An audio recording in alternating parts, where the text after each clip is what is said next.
Hey guys, welcome back to the live stream today. 1 hour ahead of the deadline. We just got off work as well. I see that JP, you've already put some comments in the chat and some questions, so we can definitely go through them as soon as possible. A couple of questions, I think in general though, are probably going to be around my team and why I've benched McAllister.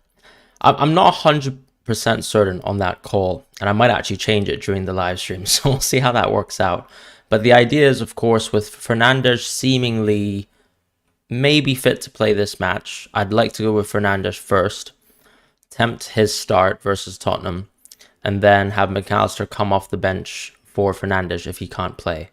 Now, of course, there could be a dangerous situation where Fernandez might only play 5 to 10 minutes as a substitute, but how likely is that to happen? I'm not very certain of it. Reason why I've gone for McAllister on the bench, though, is because of the news of Buonanotte starting Facundo, especially the Brighton player who could play right wing or even centre forward. Now, I might have jumped the gun too early on moving McAllister to my bench, but there is a high likelihood, in my opinion, with now Enciso starting to play minutes at that sort of 10 spot, that McAllister's either going to play right defensive mid or even maybe going to be benched because he did play a really big shift in that United fixture in the FA Cup semi-finals. So my concern, of course, is whether I will get any value from McAllister, even if he is to start, and maybe even the chance that McAllister comes off the bench, right? Because I know De Zerbi made a point to say that Nottingham Forest are not a weak team, that there are no weak teams in the Premier League, but let's be honest, there are. And ultimately, McAllister had played 120 minutes, right? So there is a concern on my end on whether he might actually even get benched. So it feels like it's closer that McAllister will have a nightmare situation as to playing 10 to 15 minutes than Fernandez is, because if Fernandez is injured, right, you don't risk it, or, just with a short-term injury. So that's sort of how I see the situation there.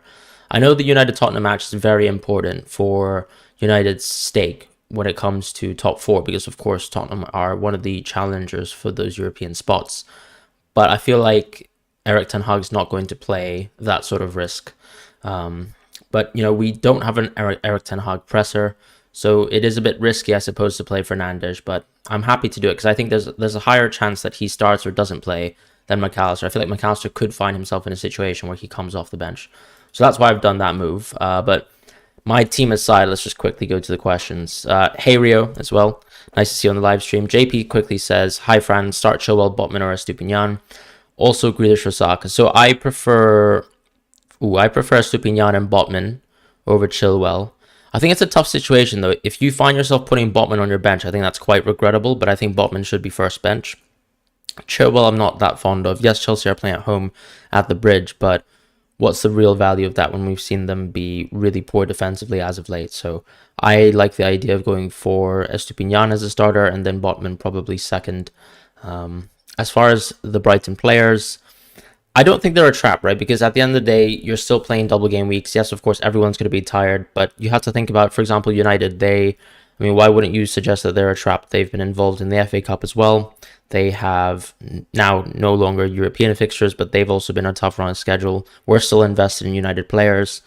Liverpool, of course, are another doubling team that we don't really have to worry about when it comes to their involvement with other competitions. But, I still think that Brighton makes too much sense because you have a lot of doubles left to play.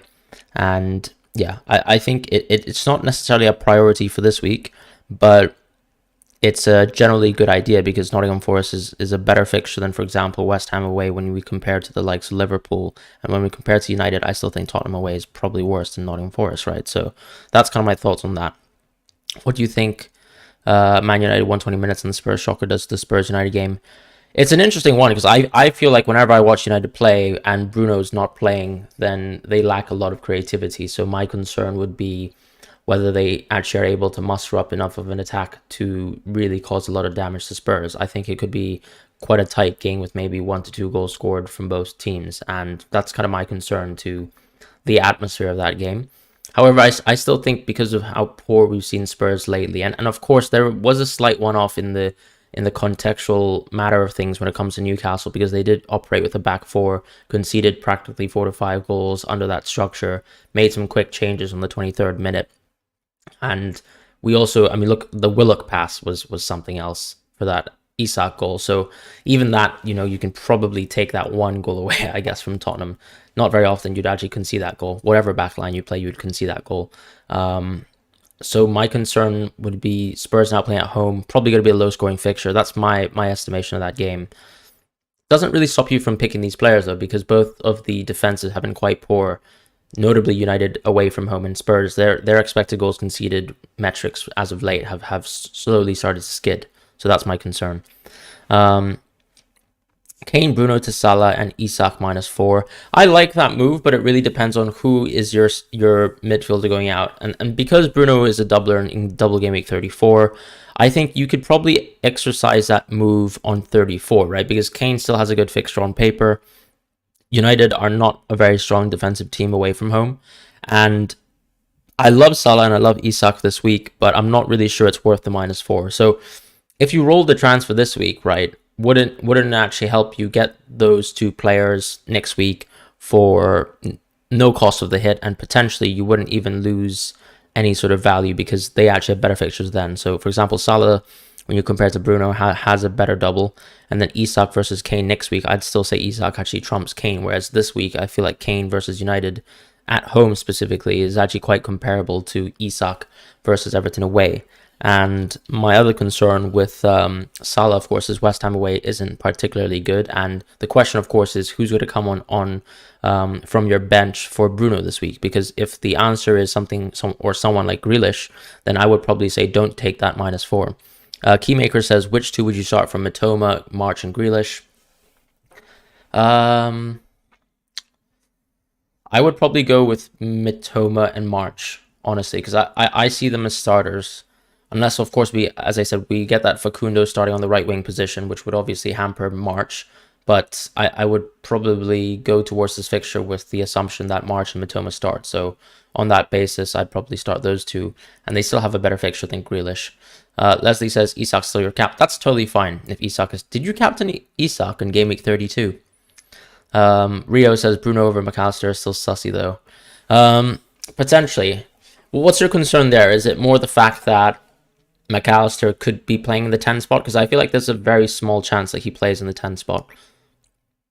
And would you start Bruno over a Brighton mid? Well, I technically done that, right, in my team. So I don't think I'd start Bruno over Mitoma or March, but because I'm assuming that McAllister will play a slightly diminished role from a tactical point of view, that's why I've put Bruno ahead of March. Sean says, glad to catch you on a weekday. Yeah, I mean, obviously, this is probably one of the few times you can actually just about be around on the deadline. I guess it's quite late for you in Singapore. You're wildcarding with Ederson, Everson, Shaw, Trent, Estupinian, Trippier, Botman, Salah, Mitoma, March, Rash, Grealish. Yeah, that's a lovely team, I think. The only question I would say is, do you have space in your team to go for Isak? And is the general idea, I suppose, to go from Jota to Isak? If that's the case, then that's fine, because you can just go from Jota to Isak very, very quickly. Am I considering swapping my captain? No, you won't see any captaincy swaps. I am tempted to go to Watkins captaincy, but I'm not going to do it this week. Umar says literally exactly the same rank. I'm curious to know what your rank is then. 34, 304, something like that. Hi, Fran. I'm in a bit of a sticky situation with probably 2 to 3 non-starters in my team. Yeah, I can definitely look at Twitter in a bit. Jay Wavy says, should I start March instead of Bruno? Yeah, I would do that. Captain says, should I bring in Bruno on a wild card? I think so, but you need to make sure that Bruno, you have someone who's actually capable of starting ahead of Bruno in your team. As far as Anis, play Joe Linton or Ulisse, I would play Joe Linton. Sahab says, start Kepa or Emerson. What do you mean by Kepa over Emerson? Do you mean Ederson? If you're talking about Ederson, then I would definitely start Ederson. Sorry, I'd start Kepa. What am I talking about? I'd start Kepa. I think taking Fernandez out may be a good shout, especially if he misses this week. I can't see him starting both games next week with the injury. That's a good point. But I think people, there was a journalist on Twitter who said that the boot that you saw on Bruno Fernandez's leg with his wife or his girlfriend's Instagram post was actually just a precautionary thing. So if you believe that, then I do think he actually plays both fixtures in double game week 34. He's had a great fitness record. It doesn't seem like it's a long-term injury. But of course, you're taking a lot of risk there by going for Bruno. I guess what you could do as well is wildcard with a lot of money in the bank. That would allow you to go to Bruno next week if necessary. Wasn't someone in chat about getting Joe Linton and Murphy for free in last deadline? I can't remember. If that's the case, then that's insane. I mean, props to them. I mean, I went for Isak in the end, so I was quite happy with it. But I probably would not have thought triple Newcastle was the idea. Oh, you're literally the same rank. That's how does that work? I didn't know you could actually be joint in the same rank with someone else. I thought that's not possible. J-Baby says thank you. Yeah, I appreciate it. Seb says Ederson. Yeah, just start Kepa in that instance. Umar says, yeah, your team's not looking great. No, I get that. I don't think mine looks particularly good for this week, if we're being honest. Evan says, I want Trent and going to have to take out Bruno. So to do that, you have 0.5 in the bank will be a -4. Who should I take wanting to replace Chilwell? I mean, if you really want Trent, then and Bruno has to be the one to do so, then I would still do that. The question, of course, is do you need Trent this week or do you need Trent next week? Because if you need Trent next week, you can probably just save the hit and just do it then. I don't think Trent has a particularly great fixture versus West Ham away from home. So that's my concern there. I think they could concede quite easily. And then the question mark then is going to be, do you have a good enough bench replacement for Bruno? Because if this week you want to go out of Bruno for a -4, then I would suggest, I would have to say you need to have a really weak bench this week, but you probably actually have an okay bench. So based on that, for example, I've got Grealish, McAllister bench, right? If I didn't start Bruno. So those are the two replacement options that I arguably have. It depends on who you arguably have for Bruno as a replacement. And if it's decent, for example, in the case of McAllister or even Grealish, then I would not exercise the -4. Start Ederson or Iverson? I would definitely start Ederson. What team do I support? Real Madrid.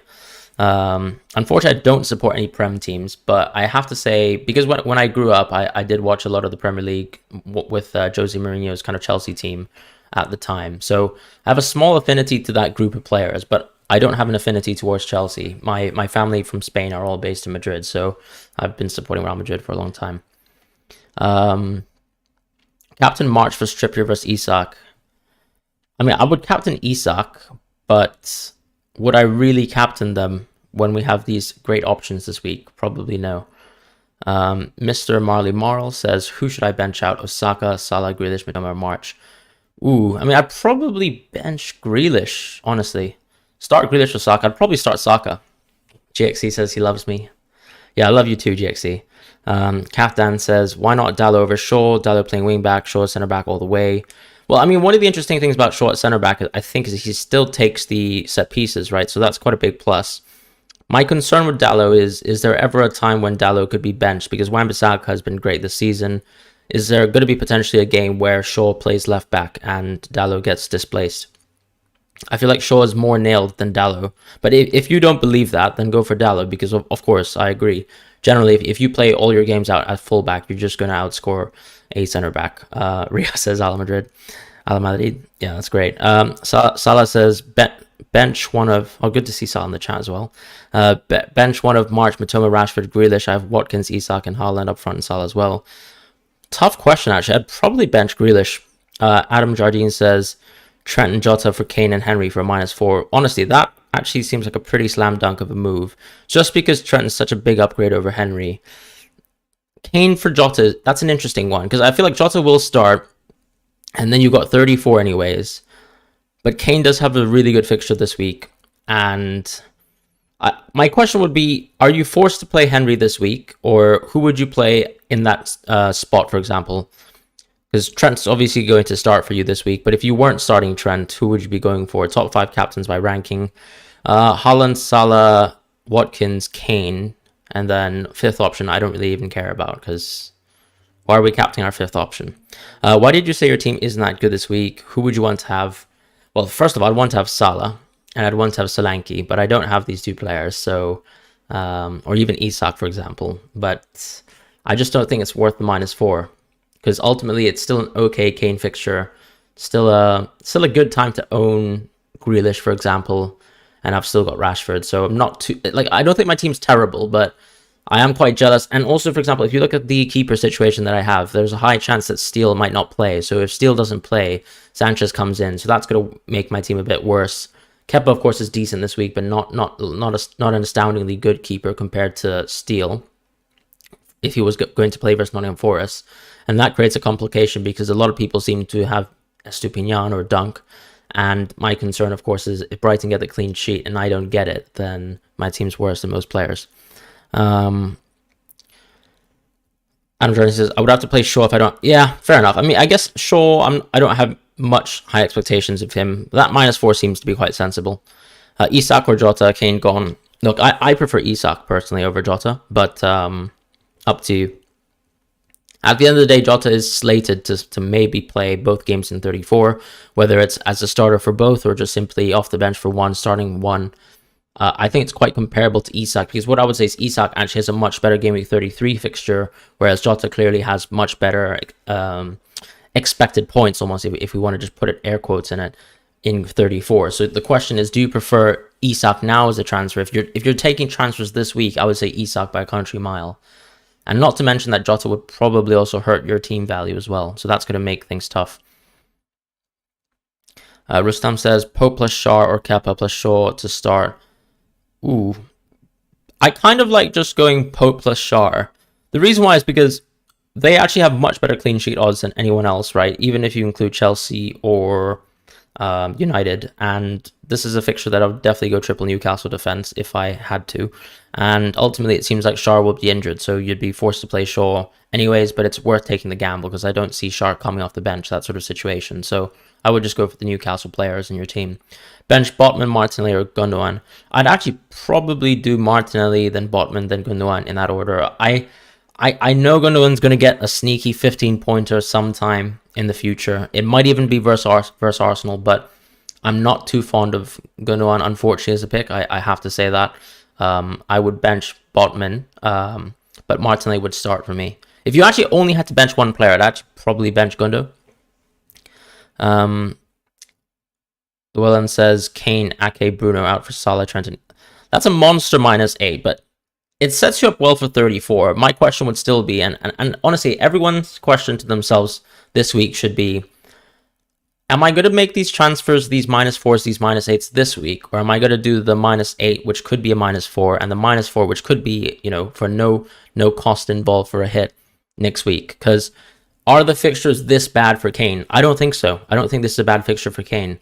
Are the fixtures that good for Liverpool? Do you really expect Liverpool to blow up West Ham like they did, like Newcastle did, for example, away from home? If you do, that's totally fine. Take the hits this week. I guess it also depends on how you think about Isak and how he'll do with Everton away from home. But, I mean, the way Everton play, probably quite defensive. I can see a goal for Isak for sure, but I can also see a goal for Kane. Do I want to take the -4? Not really. And then, as I said, is Salah going to trump all my other options that much? Probably not as well. So I'm going to take the 2 free transfers to go out of Kane next week. That's 100% certain. Whether I go from Kane to Jota is another question. Whether I go from Kane to Isak and therefore going from Fernandez to Salah is probably another question. But for now, I don't really like taking the hits this week. Unless you really have a bad bench. That's what I would say. JP says, I was impressed with Alcaraz versus Arsenal. I mean, not really. I was impressed with him too, but then he was subbed off at 45 minutes, if you remember. I'm impressed with him in the sense that he's a Spanish national player, but I don't know if he's going to be an FPL asset. I would definitely say no, sorry. Ultimately, Southampton don't have doubles, so we could be talking about him next season if he joins another team and Southampton get relegated, but for now, it's not worth talking about Carlos Alcaraz. Why not captain Salah over Haaland? Haaland is not a 90 minutes man. I agree Haaland is not a 90 minutes man, but when did not playing 90 minutes stop Haaland from getting a lot of points in FPL? Is probably my answer to you. JP says, with Isak likely being benched and Mac 10 becoming Mac 6, should I start Botman? Look, is your question to bench one of Isak and Mac 6? If that's the case, I agree, bench Mac 6. But should you start Botman over Mac 6? Probably not. I would actually still go for Mac 6. Gene says, bench one of Mac 10, Grealish, Tony. Probably bench Grealish, honestly. How's Chilwell this week? He's a pretty good option, right? Because he's got decent clean sheet odds versus Brentford. It's Brentford away from home, at least. As in, Brentford are playing away from home, and then Chelsea are playing at home. So, good chances for Chilwell this week, more so than in previous weeks. But still, Brentford are a very, very good team. And this Chelsea team haven't really shown us anything that's beyond mid-table worthy. So there is a genuine concern with Chelsea. And I'd reluctantly play Chilwell, but I wouldn't say he's a surefire sale this week. For example, if you had an Arsenal defender, I'd probably say that's more of a surefire sale this week. Evan says, Captain says, Sean March versus Matoma Dallo. Ooh. I mean, I would go for Sean March, honestly. Erlen says, Guehi or Saka. I'd probably go for Saka. What are we doing with Bruno? I mean, he's starting for me. What do you think Bruno is going to do? Do you think he's going to play? He's going to start. Sorry, do you think he's going to play, or do you think he's going to be rested? Arvin says, who to bench, Mings, Botman, or Stupinian? Probably bench Botman, actually. Probably bench Botman. Robbie says Raya or Kepa. I'd probably start Kepa. Who are the best captains this week? I think Haaland, Salah, and Watkins are the top three. And Kane is like your fourth outside shot. But I don't even like Kane that much as a captaincy. I personally think Watkins is the second best captaincy shout. But some people might disagree and they would say Salah's a better captain than Watkins. And that's okay. That's okay. I just think Watkins is... If I really wanted to go against Haaland this week, which I don't, I would go for Watkins. Any news on Bruno other than his wife's photo? So there was a journalist who did mention that Bruno, the cast that he had on was just precautionary. But we don't have any real news. We don't even have training photos from United that show Bruno in training. So the best that we have to go off of is really that photo that you saw. And from that, for me, the way I interpret that photo is he's probably back for at least the game after Tottenham. But the question is, does he come off the bench for Tottenham? And I think in these situations, right, it's similar to the Shaw situation where in the previous game week where we owned Shaw, not the previous one, but game week 31 in particular, we were looking at Shaw as an option. We were questioning whether he would actually play. And for me, if you look at that situation, it's either Shaw plays like 0 minutes and he's not in the squad, or he plays as a starter because it's worth the risk. I think with the Bruno situation, because it seems to be precautionary, he either starts or he's not in the squad. So I'm going to start Bruno with the assumption that he hopefully will get some minutes, and then I'm going to bench McAllister. I might swap McAllister and Grealish around. That's probably what I'm thinking in my head in terms of starting dilemmas. Nuclear Adams, greetings to you too. Sorry about White not necessarily panning out, but I think you still got maybe net 1 point out of it, or is it just net 0? Captain says, should I play Bruno or bench him? I'd probably still play him because I think it's 90 or nothing. Gene says De Gea or Raya. I'd probably go for Raya. Katara says March for Saka / Martinelli. I'd probably go for Martinelli, but I'd go March, then Martinelli, then Saka in that order. Kepa versus Raya. Cheers, yeah. Have a good evening to you too, Robbie. Play Kepa, Raya. I'd go for Kepa still. Saka to Salah and Kane to Isak. The thing about Kepa and Raya, right, is even though I might suggest Kepa over Raya, but you can also see that I like Raya more than De Gea. I do think the one benefit that Raya always has is even though he loses his clean sheet, there's still a high chance that he actually makes a lot of saves every single game. So that's the positive of actually going for Raya anytime you play him as your starting goalkeeper, which we don't usually have these kind of situations every time. And the benefit, of course, with Raya in terms of saves is that you'd hope with Chelsea probably getting a bit more of the ball that they'd actually take quite a few shots that would allow for Raya to get saves. Now, ironically, when Chelsea played Brighton, they didn't really muster up any significant chances. In fact, they scored a deflection goal, so that was a really tame match for Sanchez. But I would say this is still a match that I would consider going for Raya second and Kepa first, just because the clean sheet odds are slightly better for Chelsea. Do we think we will have a goalkeeper this week? Mendy available? I mean, I prefer not to be so negative. So if I really don't have a keeper this week, I'll have to reassess on 34. But for this week, I'm hoping obviously that I have a keeper. JP says, sorry, I meant how is likely to bench Isak? So should I start McAllister? I mean, what makes you think Isak is actually going to be benched? Why is that the case? He was rested early, so surely you'd think he'd be able to start again, right? Is still safe till the end of the season? I'm not going to say that. I think there's actually probably a 60% chance he gets dropped. Bench Elise or McAllister? I'd bench Elise. That guy says he's benching Bruno. That's fine. Nuclear, yeah. Net 0, that's fine. At least it wasn't a loss. I agree. And this is a pretty bad fixture for Shaw anyways, and White, so I guess it doesn't matter too much for you this week. Saj says March 1st, Grealish is Rashford, having Matoma ready. Probably March 1st, then Rashford, then Grealish in that order. Finn says Bruno to Salah / KDB and Kane to Jota / Darwin Odegaard to... Ooh, okay. I'd probably go for the move where you get at least... I'd go for Bruno out, and then I'd think about Odegaard out to someone else next week. The question, I suppose, in your head should be who to go out of Odegaard for next week, right? Because on 34, who can you afford in your team? If you can afford Brighton midfielder for Odegaard, that's actually really good. I would suggest transfer option 1. However, if you can't afford them, then I would just go for transfer option number 2. Kataro says differential Murphy or March. I'd still go for March. He has more double game weeks in the near future. I see your point about Wilson having a good record. I mean, how good is his record versus Everton? Just curious. High Rock says, does Steele start? I can't confirm that. Sorry, man. ZIMY says, start Grealish or Saka. I'd start Saka. Ooh, you have Darwin. I mean, I'd start both and bench Darwin, honestly. Because it seems like Liverpool will probably play that starting 11 again. Have Saka, Grealish, Mac 10, and Matoma. Probably bench one of Grealish or Mac 10. Juko says, what about the Salah captaincy? Yeah, I mean, I think he's a good option, but if I had Haaland in my team, I wouldn't really consider Salah as a captain.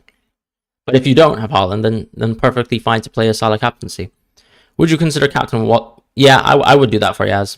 I think so. That makes sense. I would definitely captain Watkins if I was chasing and I don't have chips left and there was a huge gulf in points. I would be tempted. JP says, so would you start Isak for his 30 minutes? Or, yeah, I would just go for Isak. 30 minutes. Who's Isak or Jesus? Are we talking wild, like a transfer here? I would go for Isak. High Rock says, I have wildcard and bench boost available. I would wildcard on 33. I can quickly check Twitter now as well.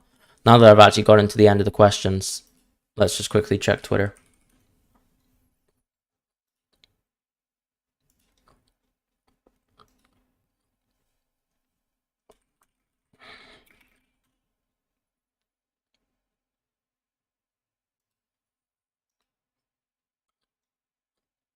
So your wild card, look, I don't really like Sabitzer on the wild card. I have to be honest with you.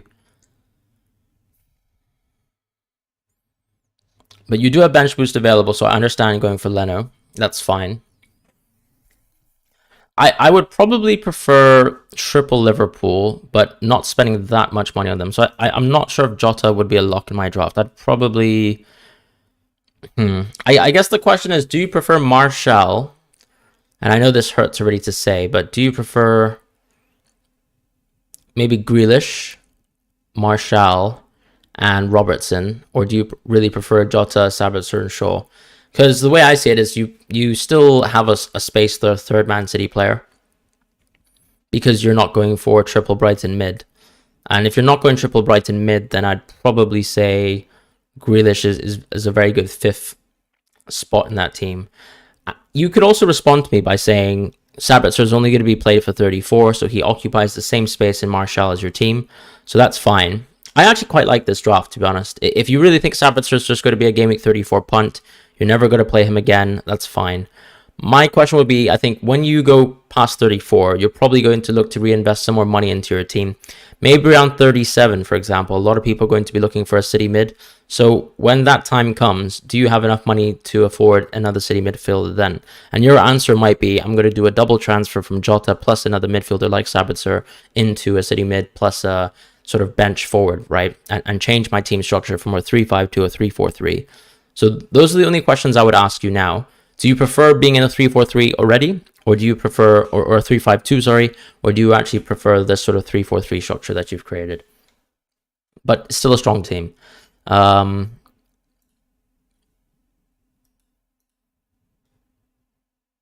Yeah, so Yusuf on Twitter has mentioned that Ake being out is a problem, but he doesn't really want Henry or Shaw coming off the bench.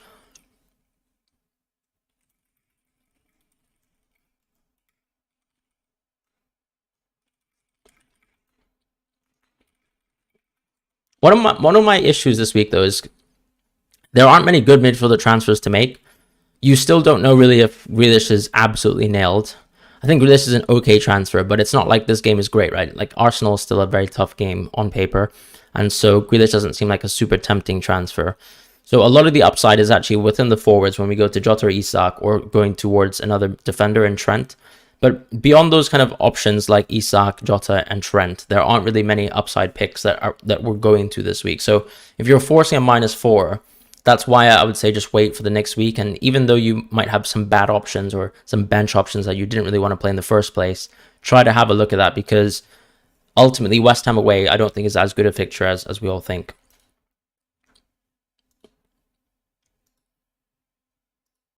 All right, I'm going to quickly go back to the live stream chat. Harold, nice to see you around. Hope you're doing well.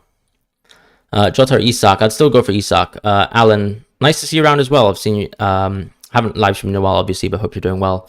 Linford says double Villa attack or defense this game week. I'd probably go for... I mean, I don't think double Villa attack has ever been that good, right? Because I think Watkins is the only serious option from the attacking options, and therefore I'd probably go for defense.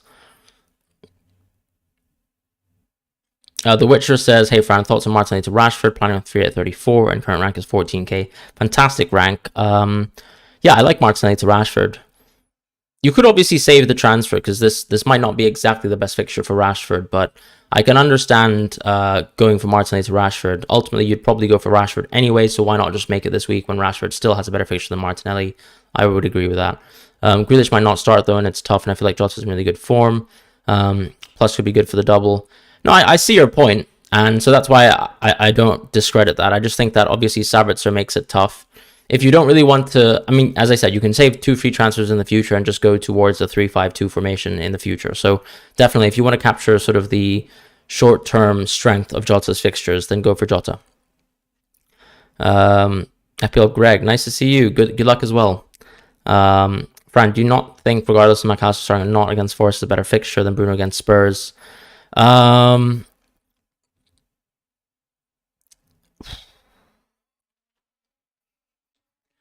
Yeah, this is quite tough for me, because I have been thinking about the midfielders quite a bit.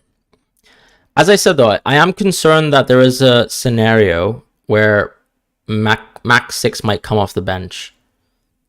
Does that sort of make sense? My Cockney accent. Yeah, I've practiced it, but I don't think the stream's ready for it. JP, you said sorry, you don't know his goal record, but you're also convinced that he's going to start because of it. Finn says Bruno to Salah/KDB and Kane to Jota/Darwin, or Odegaard to Salah/KDB. Look, I would just go for. I would actually go for the second one, right? Because Trent next week sounds appetizing to me. Who to start, Shaw/Zinchenko/Henry? I'd probably go Henry, then Shaw, then Zinchenko in that order. Richard's video says start Kane or Watkins, start Chilwell or White. I'd go for Watkins 100%. But why isn't an option between Kane and Watkins? Can you really not start at both of them? As far as start Chilwell or White, definitely Chilwell. Best captaincy punt outside Haaland. I would just go, honestly, I would slap. Like, if I had to punt captaincy, I would go for Watkins. Seriously. It's like Fulham, for me, for my eyes, have been a terrible away defense. Watkins looks exceptional at home. Like, Aston Villa's form at home. And it's not even just form in terms of the results. It's more so the form in terms of the underlying stats. So, look at the Newcastle game as an example. Like, insane XG versus a very, very airtight defense on most games. So, yeah, I'd go for Watkins. Oh, yeah, Rio. I don't know. It's a bit of a punt to put McAllister on bench, but, you know, I have done it. So we'll see how it goes.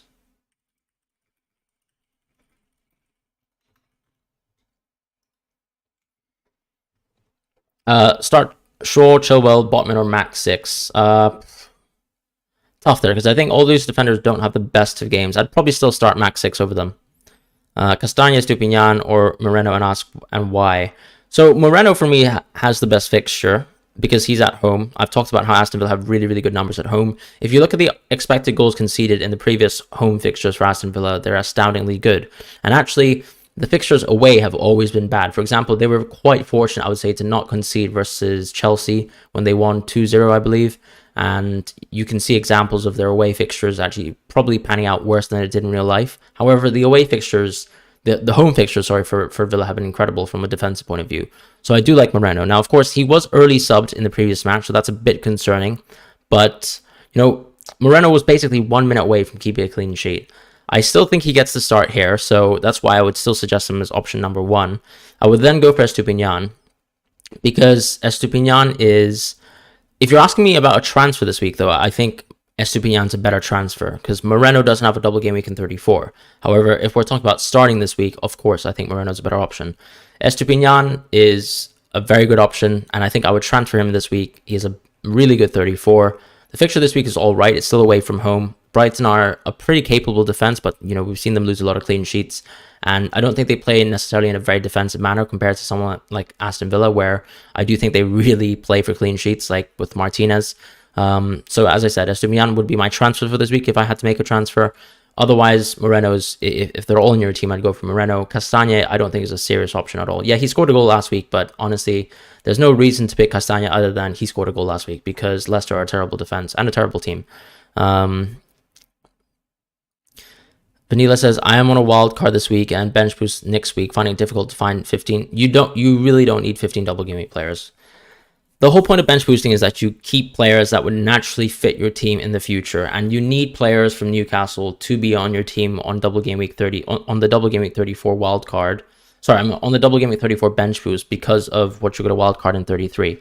So Newcastle will double in 36.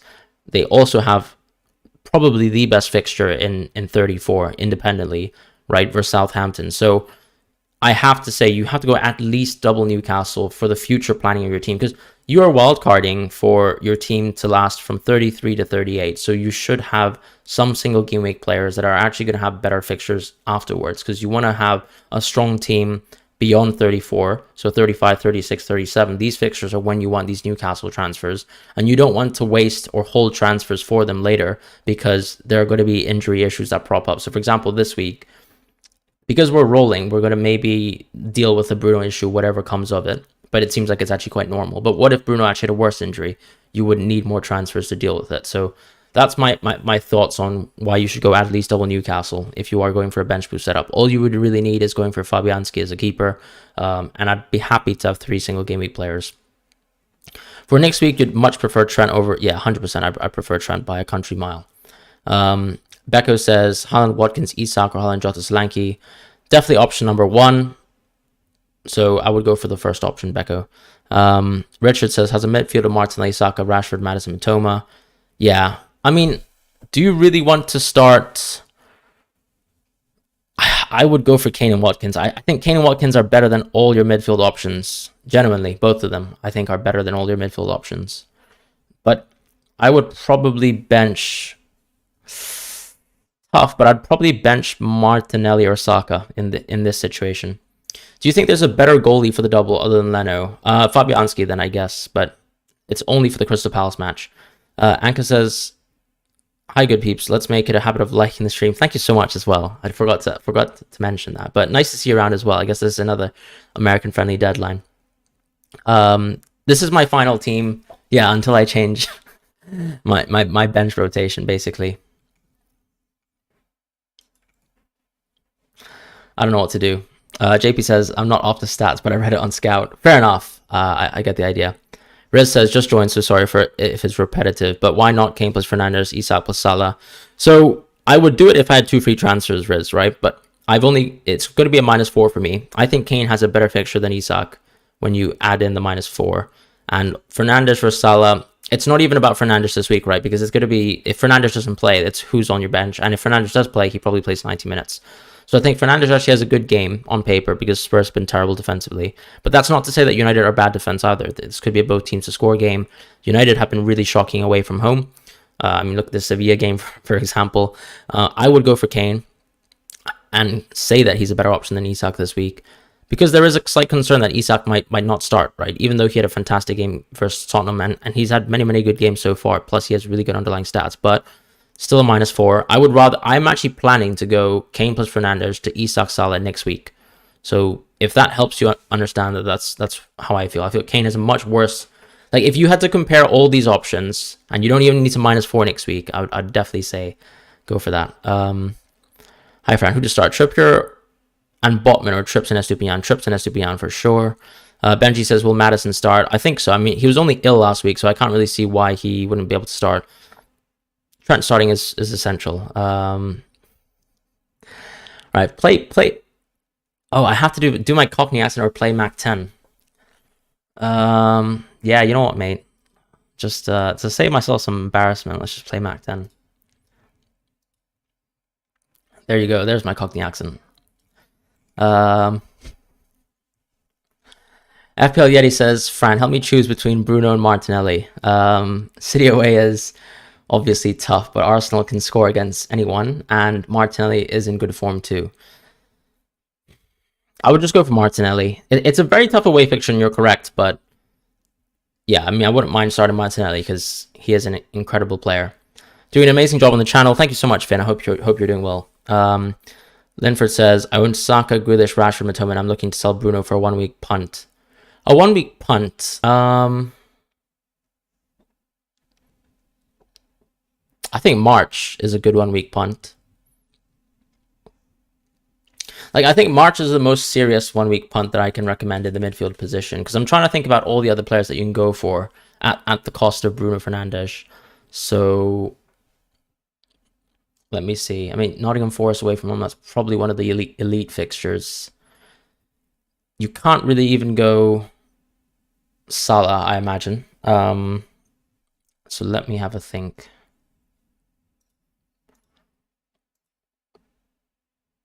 I guess you could go for a City midfielder, but it's really tough guessing who's actually going to do well in that situation.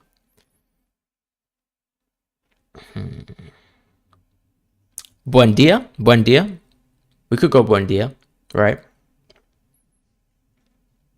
I think Buendia is an okay punt. I feel like his underlying numbers haven't been fantastic, but they're good enough to let me think that it could be an interesting punt. Zen Vander says, what is your favorite website to study player stats, paid or free? So I just look at player stats on fbref.com. They have all the underlying stats that you really want to look at when it comes to stats that have any meaning for FPL. However, I also do play with models. So I play with fplreview.com. It has a paid model, which includes a solver as well. So I do look at, for example, the expected points that are spit out, which is considered expected value from FPL Review. I think that's quite a serious website. I think Transfer Algorithm also does a really good job. It's a Patreon service that also kind of spits out expected points when it comes down to recommending what are good options for the future, not just specifically for this game week, but for the next 7 or 8. But going back to the questions, T7S, thank you for your help, Fran. Thank you for joining the stream. Nuclear Adam says, will Shar start? I can't confirm that. I really don't have any in the nose. Start March or Rashford? I'd start March first, then Rashford. I'd try to start both, but okay, fine. I guess you're pressing me for an answer. So I'd probably say start Rashford then.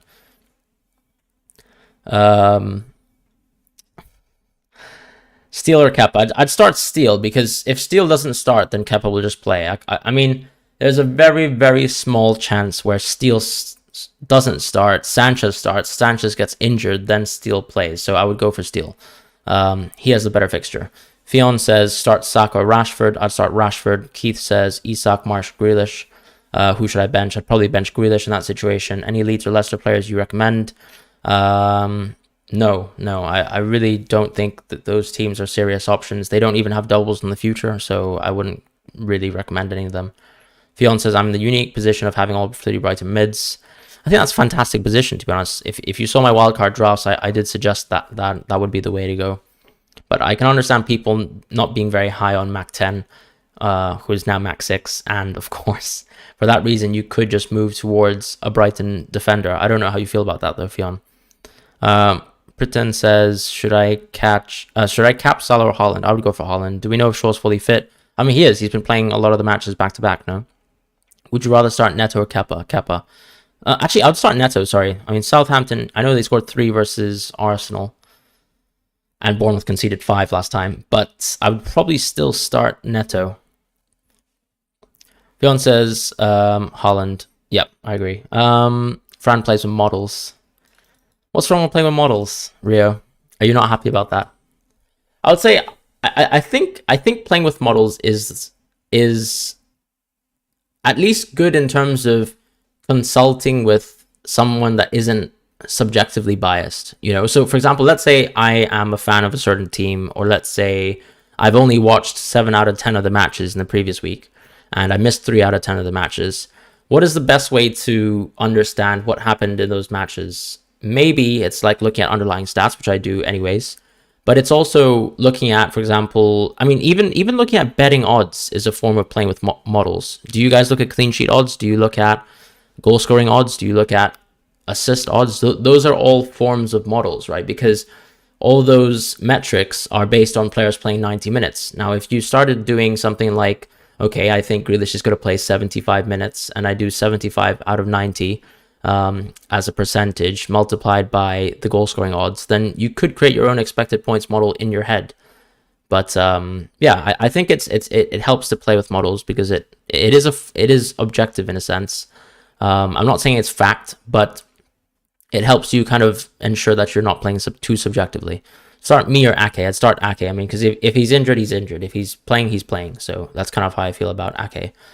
Can Andres affect the clean sheet for Allison and Ederson? I mean, Andres he scored a tap-in last week, guys. Let's be honest here. I know Andres, like, all the statistics are that he's taken the most amount of shots of all players for the last 7 weeks. But what does that even mean? Like, he scored a tap-in last week. That's it. He's not the most lethal threat on earth. I don't think it's a good enough reason to say we should never start a player or a keeper, right? Just because Andreas is on the other side of the pitch. I've never felt threatened by Andreas, at least. Zaid says, would you start either Grealish or Maddison over Saka? I'd probably start Maddison over Grealish, and I'd probably bench Grealish in that situation. I like all the midfielders over Botman. Worth buying Estupiñán for Chilwell? I would say so, yes. Salah or KDB? Salah. Could you give me your best 15 for Wildcard draft this week? Keep in mind you have a bench boost. I would go, if you look at my previous video on the Wildcard draft, I would go for the Robertson draft, but instead of going for Iverson as your keeper, I would probably go for Fabianski, and then instead of going for Watkins, I would drop Watkins to Martial so that I could actually bench boost Martial and Isak in my team. Any Maddison news? Nope, sorry. But I think he's scheduled to start. I haven't heard anything else. Would you minus for Gakpo to Rashford? No, I wouldn't. I would not. Fionn says, I'm going to use my free transfers to get Salah for Kane. I don't think it is worth it to swap Mac to a... Yeah, I don't think so, Fionn. Absolutely not. I agree. Crypto says, play March or Rashford. I'd play Rashford. What is your prediction for City versus Arsenal 3-2? I think City will probably beat Arsenal 3-1. Is Grealish the best transfer in this week? Absolutely not. I don't think so. I think there are better mids this week anyways than Grealish. But the reason why I say Grealish is a good transfer is only for wildcarders. I would not consider Grealish as a single transfer this week. Should I bench Grealish for Isak or not? Yeah, 100% I'd play Isak over Grealish. Zizou, he has traveled with the squad and is set to start. Oh, thank you so much, Hugo, for the update. So that's your Maddison news for you.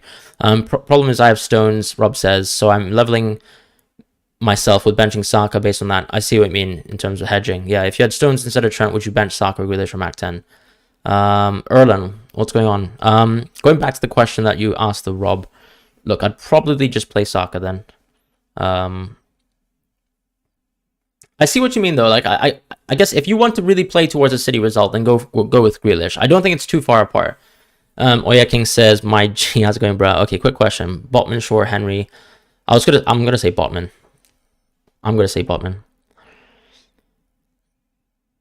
Do Newcastle have a double next week? No, they don't. They have a double in Gameweek 36. Keymaker says, would you get Kane to Jota or Isak for a free this week? I would not do either for a free. I would just save my transfers. Danny says, Gabriel to Trent or play Henry. I'd go for Gabriel to Trent. 100%. That's such a nice move. Ben C. Grealish, March, and Matoma. Who would you drop? Grealish. Hoon says, did you do any transfers this week? No, I did not. I'm rolling this week. Kepa or Raya? I would go for Kepa. Are you really benching Bruno? Yes, I am. If Grealish isn't the answer, then can you suggest some midfielders to bring in? Yeah, 100%. I mean, I think, first of all, you'd look at the Brighton mids, like Matoma or March first. Those would be my transfers in. If you don't have, obviously, spaces for them, then I would consider Grealish. Because I'm assuming you have Rashford. mean, Salah would be the priority as well. Those are 4 midfielders I would go over Grealish in a template team, let's say. Let me think about it a little bit more. Like midfield-wise, yeah, I mean, Buendia is only a 1-week punt, so I wouldn't consider him. So, fine. I think if you have those 4 midfielders that I mentioned, or you can't go to Salah this week, then fine, go for Grealish. But otherwise, like, this is a perfectly good week to hold your transfer is sort of my point, Nuclear Atom. So my question would be, is your bench really that bad for you to be so pressed to start Grealish this week? Yeah, that's kind of how I feel about that one. If Jason says bench Martinelli or Solanke, I'd bench Martinelli. How do you feel about Madrid-Man City clash as a Madrid fan? I think the odds will say we're going to get smashed. Last year, I thought we were going to get smashed, but and now Erling is in town. I think we've actually improved as a team this year. I think Camavinga has been exceptional. I would question as to whether Carvajal would play right back, which would make me very, very scared. However, I think we've got a puncher's chance, and we probably actually have the best puncher's chance out of any team in the world. I know we're 11 points down on Barcelona in the league table, but I feel like we are, if you look at underlying stats, we're still a better team than Barcelona on XG. They have been really good at defense, at least in the league, but you can see in Europe, they kind of fall to pieces. We have actually played really well versus Liverpool and Chelsea. Last year, I would say we played worse versus Liverpool and worse versus Chelsea in our fixtures with them. So that gives me some optimism. But of course, if you look at Liverpool and Chelsea's position in the league table, you'd say, I mean, they got worse as well. But what I really would say is we probably have a 35% chance of winning. Maybe that's a little bit too high, but we have enough individual talent in terms of the chemistry that we have between certain players like Vinicius and Benzema, plus Rodrigo and Camavinga improving a lot this year, and Valverde being a constant, that I think we have a puncher's chance. So that's my thoughts. Rob says, I'm going to go with the result I think will happen and go with Grealish and Mac. Yeah, fair enough. I agree City are on paper set to sort of demolish Arsenal. Those are my thoughts. But of course, like Saka, Martinelli, these types of players have been incredible all season long. You've seen City concede goals to players like even Demarai Gray, for example. So why? Like I know everyone's going to think why not, but yeah, I think backing City this week makes sense. TM says, what do you think of my choice to do a -16 against someone in my league who doesn't play anymore? I mean, if he doesn't play anymore, you should be winning no matter what you do, right? So I don't know if you need to really do the -16, but why not? Hasable says, between Ings and Antonio, who's more threatening in the doubles? I'm going to say right now that I would not consider either of them for the doubles, but definitely not Ings, so I would go for Antonio. I don't have Rashford. Yeah, 100% go for Rashford over Grealish. Just because it actually sets your team up a little bit better for 34. Because Rashford's not going to be a minute's doubt for 34, right? Grealish could still be maybe benched one game in 34. That's my concern. Is Enciso a good punt for the wild card? I don't think so. I think the fear is that there are still going to be times when McAllister is going to play ahead of him, even in the 10 spot, right? Because what Enciso now provides is rotation and depth. But it doesn't necessarily mean he's going to start all the fixtures. You do need people who start all the fixtures. With McAllister, the worst case scenario is that he plays max 6 or he plays max 10. Unless maybe this week, of course, that there's an exceptional circumstance where he might be benched because he played 120 minutes in the previous match. But that's a very, very unique circumstance, and that's very different. Chilwell or Burn? I'd play Burn. Mark says Saka or Elise. Feels like a tough one because Palace look like a totally different team now. No, that's actually a good question, and I understand your point about how good Palace have been. I still think I was rather dismayed at their previous performance. I think it's quite close. I would actually see it more as an effective ownership sort of hedge, because I'm not sure if the Crystal Palace attacking ceiling is that high this week compared to what it could have been last week, right? For example, versus Everton, where they were still ultimately failed to score. They probably amassed an XG of 0.4, 0.5 when I looked back at it. Of course, they were close, had an offside goal, but I would still go for Saka in this week. Because for me, like, okay, even versus a team like City, like Arsenal still have a very, very good attacking ceiling. Look at Liverpool, for example. Like, every time we watch City versus Liverpool, you'd probably still expect, particularly in this season with how weak Liverpool have been, that Liverpool wouldn't be able to score. But, you know, they still were able to score that goal versus City, which I think it's more than capable now that, especially Ake is out. If he's out, that is. True Fandela. Oh, thank you so much for the donation. I really appreciate it. Bench Gundogan or Saka? I would bench Gundo. So, I mean, Saka's still a penalty taker, and ultimately, look, Arsenal, as I said, they're not a joke from a defensive point of view. I expect City to beat them, but I'm not going to say City's going to keep a clean sheet. I think the odds for City keeping a clean sheet are quite low. Anka says she hasn't watched European football since Alessandro Del Piero was the star of Juventus. That's quite a shame, because I think probably my highest highs watching football have been watching Europe, especially with Real Madrid. So that's what I would say. Although some of the matches that we've seen lately have been exhilarating, like Arsenal Southampton last week. That was such a great watch. Not such a great watch when Aaron Ramsdale killed my clean sheet in a matter of 30 seconds. Like I looked away and then I saw a horrendous pass and it was all over. But yeah, so going back to the donation, as I said, I would go for Saka. I think there's upside in the penalties, the minutes, and yeah, ultimately it comes down to Gundo can play a multitude of attacking positions, even quite a defensive one. So I would definitely side with Saka. Ahmed says he's taking a -4. What have you taken a -4 for? And going back to some previous questions, if I've missed out on any, let's go for them a little quicker. Grealish or Rashford? I'd definitely prefer Rashford this week. Bench one Saka, Grealish or Tony. I would bench Saka in that situation. Rob, I hope you have a good week as well. What do you think of my choice of Jota over Haaland? Are you talking about captaincy, or are you talking about like you've taken Haaland out of your team? Best keeper going forward, currently on Kep and Rye. I think look, I know that you're gonna hate the answer, but it's Ederson. Elise, Saka, Stupinian, or Tony. I would say, what do we talk about here? Like just one player to start, or what's the situation? Because these are all pretty good players. I actually like Stupinian the most, probably. Ben C says, what are your thoughts with pulling the trigger on transfers early due to price changes? I mean, if I really believed in pulling transfers early due to price changes at this stage of the season, you would be seeing my team with Isak inside and Salah. But I don't believe that there's a need to exercise changes unless you really want to force a move, right? Remember 2 weeks ago, Gameweek 31, when I did the -4 transfer to Trent, I waited for Grealish to finish his game in Europe versus Bayern Munich, made sure that he wasn't injured. Then I transferred in Grealish that night. And if I didn't do that transfer that night, I would not have 0.0 in the bank. So if I just show you my team, if I do transfers, I've literally got 0.0 in the bank. And the only reason is because I did the transfer a little bit early. But the question is now, does it make sense to pull the transfers just to pull the transfers? Or are there any priority players this week that you really like? I really liked Trent versus Leeds. And it turned out to be better than imagined, right? Of course. Him getting 9 points compared to Chilwell's 1 point. But you need to ask yourself, is, like, for example, like Trent or Salah versus West Ham that good if you add in the hit? Because obviously, like, if you think about Trent's game, like, imagine if he had the Nottingham Forest game versus, when let's say Trent had the league game instead and he got 5 points. I'd probably feel a little bit worse about the hit, but ultimately he still scored. But there, someone like Robertson could have been 4 points versus Chilwell's 1. So those kind of instances are tough to sort of determine like what the right thing is to do. And for me, I think a lot of people are thinking about going out of Kane this week. I think he's a perfectly good fixture. This guy is like just a paragon of consistency, and it doesn't, like, look at when Kane blanked. Like, it was probably some of his worst opponents. So Kane is one of the few fixture-proof managers or players that we have in the Premier League. I think he's plenty good versus a United team that have been really poor away from home. So if we look at, let's say, away's United record, pretty horrific, actually, if we look at the away games, right? Obviously, Nottingham Forest, I mean, you're happy to play versus, like, they gave Awoniyi so many chances in that game. Newcastle, they were completely destroyed. Liverpool, like, let's not even talk about that.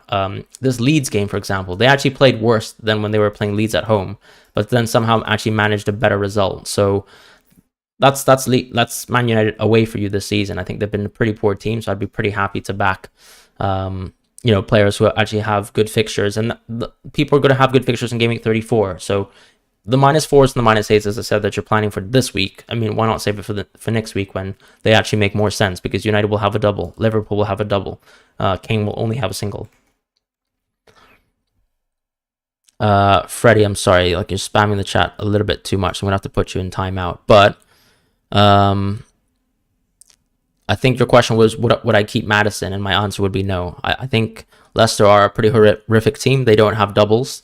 And so I would definitely plan to play or make transfers away from Maddison as soon as possible. You could obviously hold the Maddison transfer until next week, but Maddison is one of those players that I would highly consider moving out for now. Going back to the other questions, though, James to Trent Alexander-Arnold, 100% that makes sense, Amund. I think that makes sense, Amund. Rashford or Saka, I'd go for Rashford. Would you minus forward to sell Salah / Odegaard to March? I actually probably would consider doing that, yes, if you could go towards Salah. Sorry, did you say you're going to sell Salah to March? I would sell Odegaard to March, but I wouldn't sell Salah. Nuclear Adam says second bench, White or Zuma. I think I would go for White. I think second bench. Arnold, Fran. Sorry, my bad. Fran, play McAllister. Why did I think Fran would be asking me a question? But McAllister or Martinelli? I'd go for McAllister still. Keep Saka or change to Rashford. I like changing Saka to Rashford this week. I think it's a very sensible move. Saad says play Raya or Kepa. I'd go for Kepa. Like it feels. I know it. Okay, if you're optimizing for like maximum points, I would go for Raya because obviously it's very unlikely that if let's say Tony scored that Kepa would do well. But I think it's a good form of hedging because I would say the chances that Chelsea have a clean sheet are pretty close to the chances that Tony will score. So on that basis, I actually like Kepa a bit more than Raya, but I understand it feels counterintuitive in your team.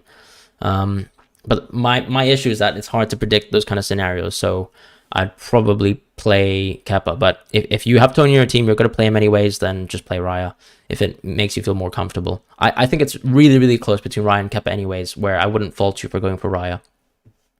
Should I start Isak? I think, yeah, if anyone has Isak, then just go for him. Hi, Rock.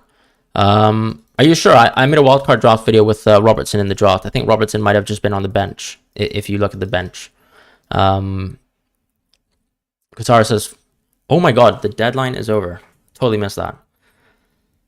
Whew. All right. I was actually answering questions so much, I completely missed the deadline. But I think I'm quite comfortable with Bruno on the bench. So it might turn out to be the wrong decision. We'll see what happens there. Was it the right decision to not show my Cockney accent? Or should I have just... I don't know. We'll have to find out, I guess. We'll have to find out. Yeah, I definitely need to set an alarm. I was just on man,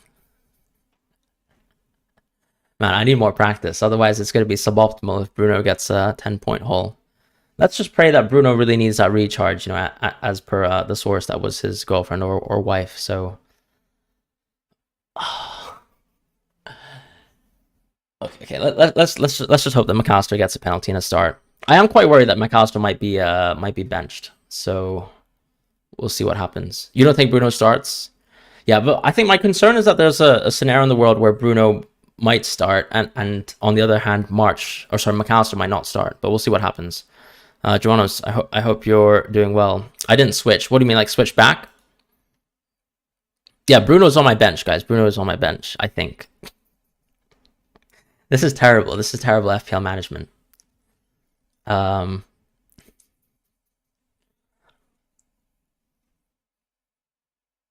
I honestly, it was too close.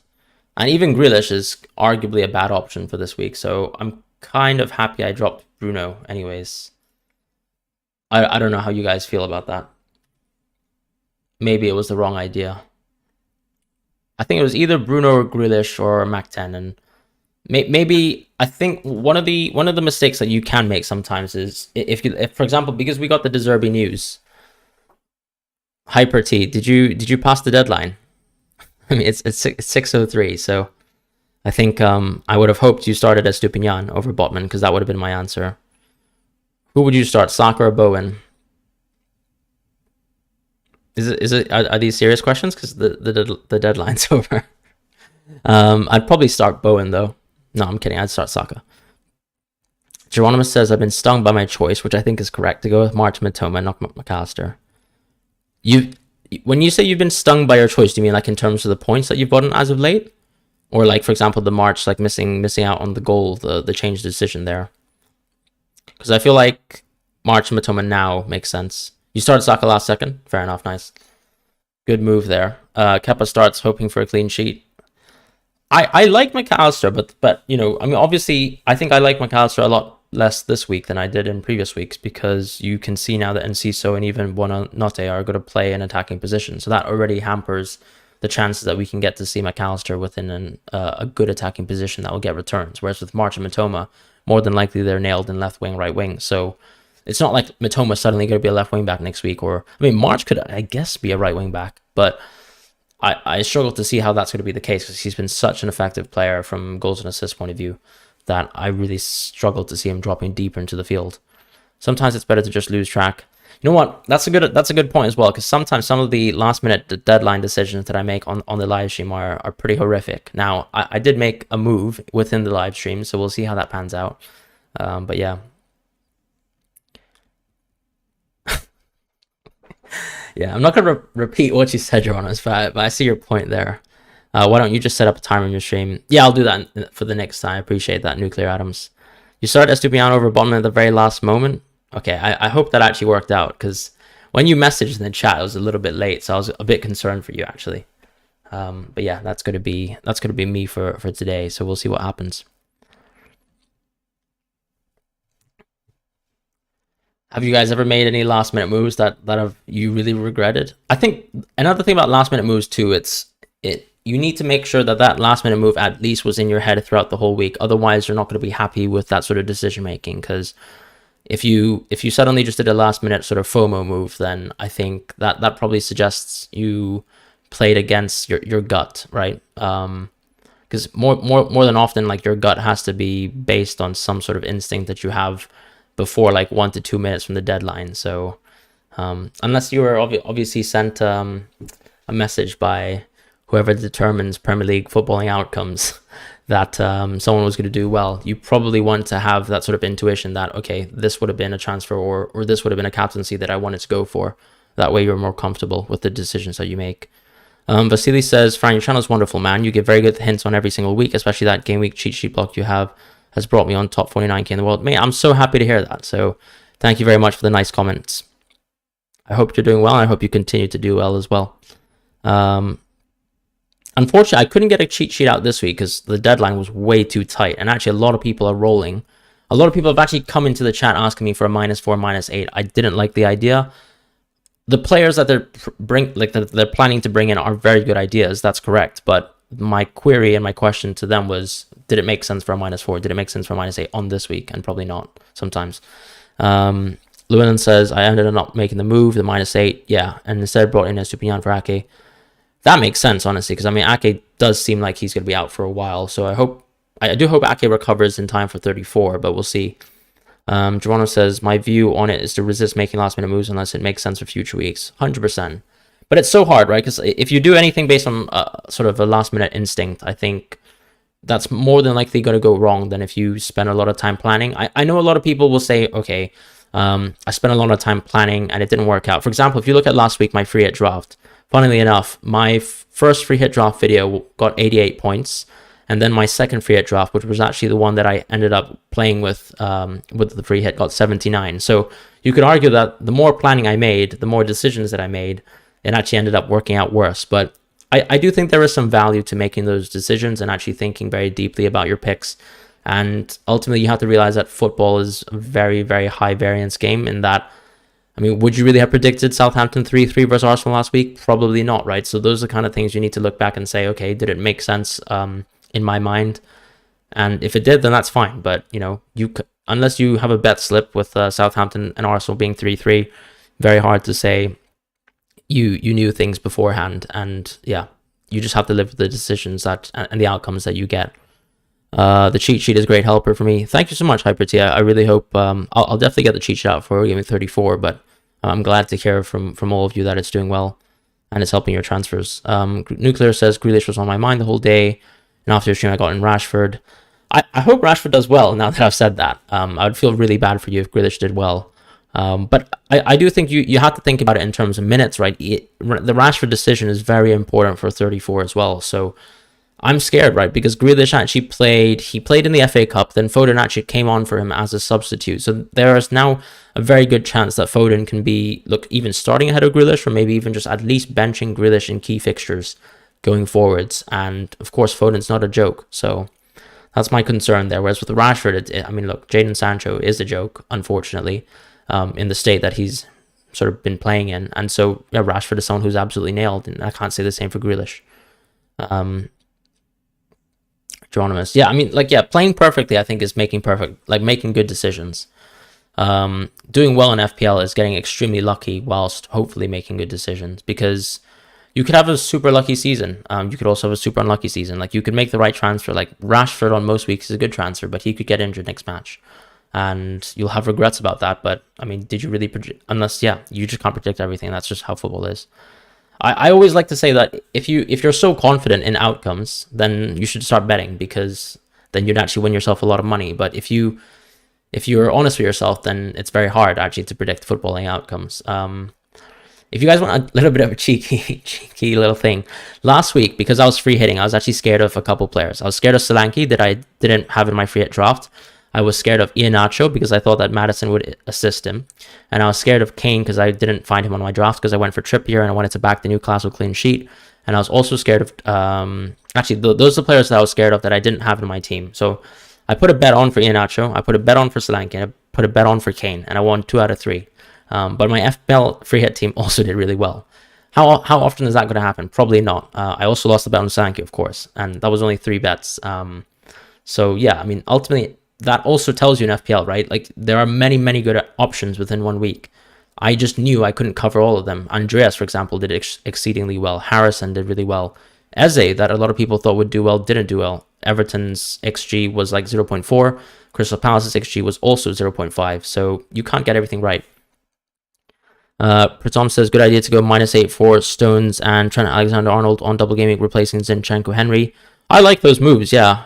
I'm a little bit concerned about Stones, though, because you have to look at the situation where Pep was mentioning that there was a very high chance that Stones needs to be rested as a player. And I think he has been singled out as the one defender who struggles consistently with staying fit. And because he's such a priority in Pep's team, whether he plays within the defensive mid role next to Rodri or he plays as a centre-back, I would be a bit concerned about going for Stones. I'd prefer other City defenders, but if you can only go for Stones, then go for Stones.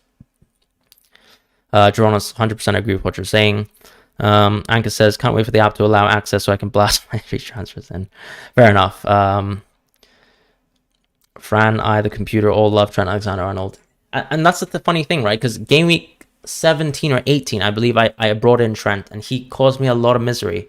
A lot of people brought in Shaw instead, and he did really well. I'm not saying Shaw was a bad idea, but Trent, for me, seemed like an okay idea. Now we're looking at Trent as if he's, a gift from God, really, and everyone's doing -4s to bring him in our teams, and a lot of people called me out for going for Trent, but not really much has changed for this Liverpool team. I mean, even before he moved into that midfield position, Trent was already considered a good idea by something like game week 25, right, when they had that double. So always tough in FPL to time everything right, and that's part of what makes your season exceptionally good or exceptionally bad sometimes, just a bit of luck both ways.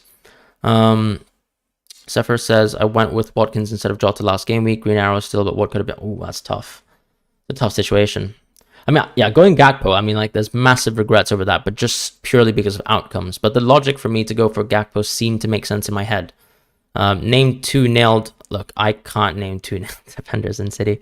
That's a trap, High Rock. That's a trap. But I would probably say Diaz is probably my most nailed defender. And then after that, I would probably say Akanji, just because I think Stones will get rested a lot in the Premier League. If you had to ask me in Champions League, I would actually say Stones is nailed first. But in the Premier League, I'd actually say Stones might get rested a bit more. Never saw Mings being any good. Yeah. I still prefer Moreno because he's got really good expected goal involvement. Mitoma's a captain. Are we talking about for game week 34? I mean, he could seriously be a captain, 100%. I would not be that tempted in Mitoma. I've Mitoma captain before, actually, on a double game week, funnily. But that was when the comparative players were not as threatening as someone like Erling Haaland. I think I would just go for him. Or even Salah. Good idea for bringing in Ederson game week 34. I think so, absolutely. Yep, he's a very simple stock standard transfer for 34. I mean, particularly for me, right? If let's say Sanchez plays the next match, then I'm 100% going to move towards... I guess I could go Sanchez, right? Steal to Sanchez. But I think I would much rather prefer going for Ederson a little bit earlier. Particularly if I go for... I mean, if I, let's say, go for Kane and Isak, then I have enough money in the bank to go for a -4 to go for Ederson, and I would definitely do that transfer. However, if Steele actually plays this match versus Nottingham Forest, then I'm keeping Steele, obviously, and I'm just going to do Kane and Isak. Is it true that Walker's leaving City? I think so. And that's not because he's a bad player, but just simply because I think Pep has found this sort of back three tactical structure where he's playing with Stones and Rodri in the defensive mid positions, and he doesn't really fit there. Whenever he plays, you can see City completely change their tactical setup from a back three to a back four.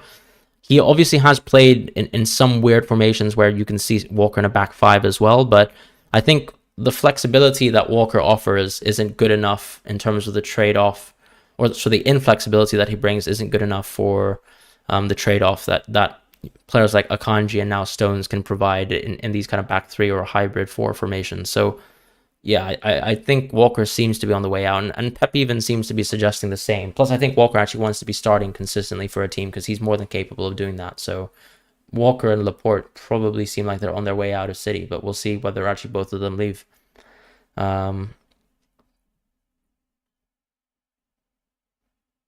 Yeah, prediction for the City game. I mean, I'm going to say 3-1 to City, but, you know, happy to be wrong. I'd love if Arsenal continued to be in the title race. McAllister for double game weeks. Yeah, he's always going to be a shout, but I wouldn't say a captaincy necessarily, because we're still talking about captaincy, right? Stones a better pick, Ake injured. I think that helps Stones, yeah, but I think Pep has always mentioned that Stones is someone who needs to be rested, and of course Laporte can come in and do well. So that's the tricky situation there with Ake. But I'm going to be closing off the live stream now. I hope you guys have a wonderful week, and I hope, honestly, Game Week 33 pans out as you guys expected, whether you took hits or whether you didn't, whether you rolled, whether you didn't. And take care. I hope you guys enjoy the matches as well, and I'll see you guys in Game Week 34 with whatever content I'm cooking up. So take care, guys, and hope you guys have a lovely evening or morning, wherever you are.